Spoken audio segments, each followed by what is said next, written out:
আসলে সেবা হবে, না আসলে না হবে। খাবারের জন্য তার চিন্তা ভাবনা করে না, নিরন্তর তার চিন্তায় আছে। পরদিন যখন চাই সাথে সাথে বার করে দিচ্ছে, জিজ্ঞাসা করছে, গোবিন্দ, কালকে তোমার মুখ শুদ্ধি দিতে এতটা দেরি বিলম্ব হলো, তুমি সাথে সাথে দিয়ে দিলে, কোথা থেকে পেলে? প্রভু, আমি জানি আগামী দিন আপনি সেবা করবেন, মুখ শুদ্ধি চাবেন, এই জন্য আমি একটা বেশি নিয়ে আসছিলাম।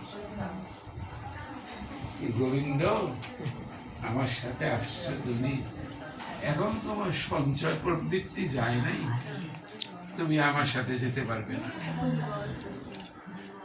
পায়ে ধরে বহু কান্নাকাটি করলে, কিছুতেই নিলেন। গোবিন্দ, তুমি চিন্তা করো না, গোপীনাথ তোমাকে দিয়ে এমন কাজ করবে, এমন লীলা করবে যে জগৎ জীব আশ্চর্য হয়ে যাবে, যে ভগবান জীবের শ্রাদ্ধ কর্ম করেন।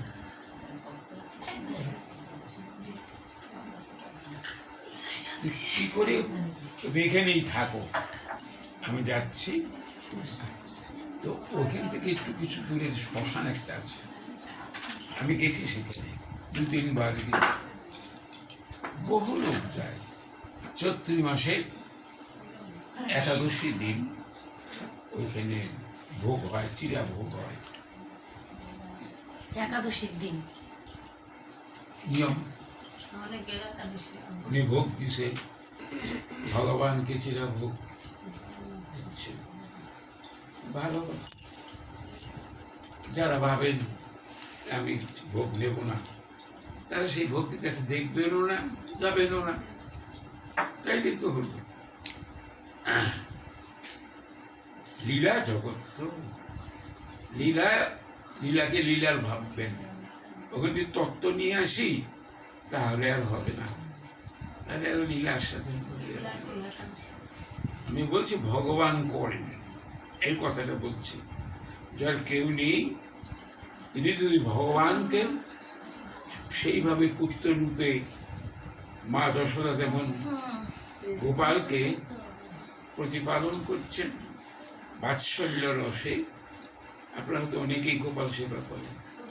গোপালের মা যশোদার আনুগত্যে যারা গোপালকে পুত্র রূপে, সন্তান রূপে ভজন সাধন করে থাকেন, করবে, কেউ না করবে। দেখুন, অবশ্যই এগুলো কলিযুগে আর সম্ভব নয়, সেই রকম ভক্তও নেই, আর ভগবানের সেই কৃপাও হবে না, দেখবার মতো আর কিছু থাকে না।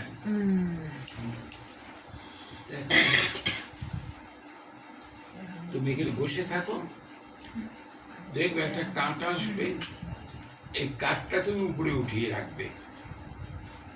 একটা কাঠ ভেসে আসবে, গঙ্গা, ওখানে গঙ্গা, খুব খরস্রোতা গঙ্গা, তুমি বসে থাকো।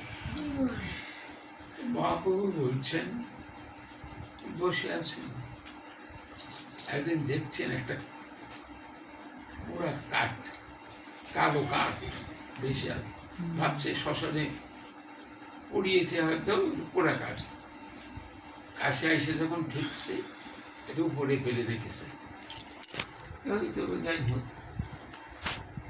কিছুদিন পর মহাপ্রভু আসছেন, আবার ঘুরতে ঘুরতে এসে বলছেন, গোবিন্দ, তুমি কি কাঠখানা পেয়েছ? বছর পোড়া কাঠ। বলে, না না, তুমি কাঠ